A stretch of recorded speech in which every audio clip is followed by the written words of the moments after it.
જય શ્રી કૃષ્ણ મિત્રો, HD cutlery અને ફેબ્રિકમાં તમારું સ્વાગત છે, જે આવેલી છે નાનપુરામાં ટ્રેડ હાઉસમાં ground floor shop number 1A Sainath ઢોસાની ગલીમાં.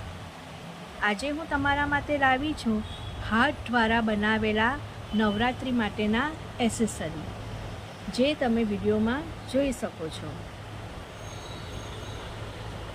જેમાં તમને હેરબેન્ડ જોવા મળે છે અને બંગડીઓ જોવા મળે છે. આ ઉપરાંત બીજા એસેસરી હું તમને ફોટા દ્વારા તો ચોક્કસ મૂકીશ, પરંતુ આવી એસેસરી તમને બજારમાં ક્યાંય જોવા નહીં મળે, કારણ કે આ ફોટાના દ્વારા વિચારોથી રજૂ કરેલી એસેસરી છે, જે હેન્ડમેડ છે. તો આના ઓર્ડર માટે અથવા